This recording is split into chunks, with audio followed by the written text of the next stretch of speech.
वज़ीर आज़म तो चाहते ही नहीं थे कि पाकिस्तान बने।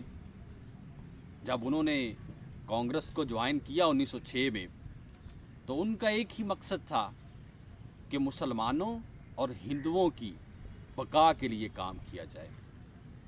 और इसी सिलसिले में उन्होंने बहुत ही जिद्दोजहद की कि ब्रिटिश गवर्नमेंट से कोई ऐसा पॉलिटिकल स्ट्रक्चर बनवा लिया जाए जो दोनों कौमों के हक़ में बेहतर हो। लेकिन जो कांग्रेस थी उसमें जो हिंदू थे उनका सिर्फ़ एक मकसद था, वो हिंदुओं के इंटरेस्ट को सिक्योर करना और मुसलमानों को दबाना। लेकिन कायदे आज़म ने कोशिश की, बातचीत के ज़रिए उनको समझाने की कोशिश की कि मुसलमानों के जो इंटरेस्ट हैं उनका भी कोई ख्याल किया जाए। और साथ ही वो ऑल इंडिया मुस्लिम लीग बन चुकी थी।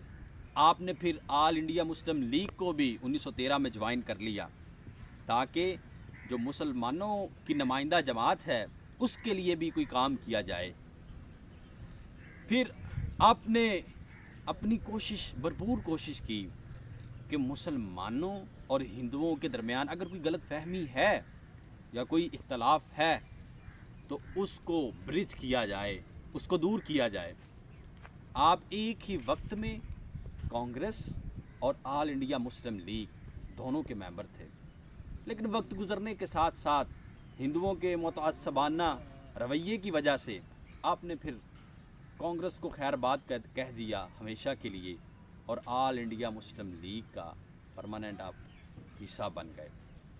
आपने फिर भी आप ऐसा पॉलिटिकल स्ट्रक्चर, कॉन्स्टिट्यूशनल स्ट्रक्चर चाहते थे जिनमें हिंदुओं के इंटरेस्ट भी जो है वो सिक्योर हों और मुसलमानों के और दीगर जितनी भी अक़वाम थी सब कॉन्टिनेंट में, उन सब के जो इंटरेस्ट थे वो उनका तहफ़्फ़ुज़ किया जाए।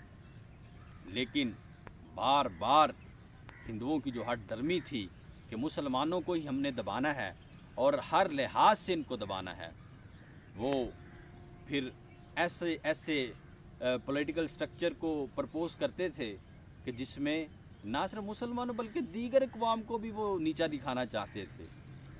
तो कायदे आज़म ने फिर ये बात समझ ली, उनको ये इदराक हो गया कि अब जो है हिंदुओं के और मुसलमानों के रास्ते जुदा हैं। हमने सिर्फ मुसलमानों के इंटरेस्ट के लिए ही बात करनी है। फिर भी आपने, क्योंकि आप जो थे आप चाहते थे कलेक्टिव इंटरेस्ट की, जो कलेक्टिव इंटरेस्ट को सिक्योर करना चाहते थे तमाम अक़वाम की, फिर भी आपने पॉलिटिकल स्ट्रक्चर की ऐसा प्रपोज़ नहीं किया कि जिसमें हिंदुओं को कोई नुकसान पहुँचे। आपने बहुत ही मॉडरेट तरीके से सारी चीज़ें की, लेकिन हिंदू जो थे वो हिंदू थे। वो कहते थे ये सरज़मीन ही हमारी है, ये तो मुसलमानों ने आके इस सरज़मीन को नापाक कर दिया है। तो फिर गोलमेज़ कॉन्फ्रेंस का जो वाक़या पेश आया, जहाँ फिर गांधी ज़िद पर अड़ गया कि हम ऐसा निज़ाम नहीं चाहते जिसमें मुसलमानों को ज़्यादा नुमाइंदगी मिले, तो कायदे आज़म ने फिर पॉलिटिक्स को छोड़ कर ना वहाँ सुकूनत इख्तियार कर ली कि मैं सब कॉन्टिनेंट में जाऊँगा ही नहीं। लेकिन वक्त की ज़रूरत थी, तो अल्लामा इकबाल जो आपके दोस्त थे और दीगर जितने भी रहनुमा थे, उन्होंने रिक्वेस्ट की, आपसे कहा कि आपको मुसलमानों की जो क़यादत है वो हम आपको सौंपते हैं, आप इनको लीड करें, आपकी बहुत ज़रूरत है मुसलमानों को। तो आप फिर आए इधर।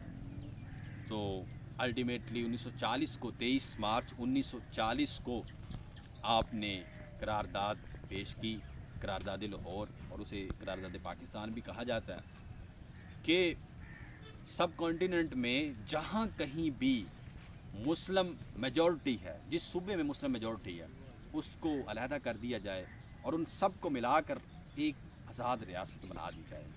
तो वो रियासत फिर आपकी मेहनत और आपकी सिंसियरिटी की वजह से 1947 में मार्ज़ वजूद में आ गई।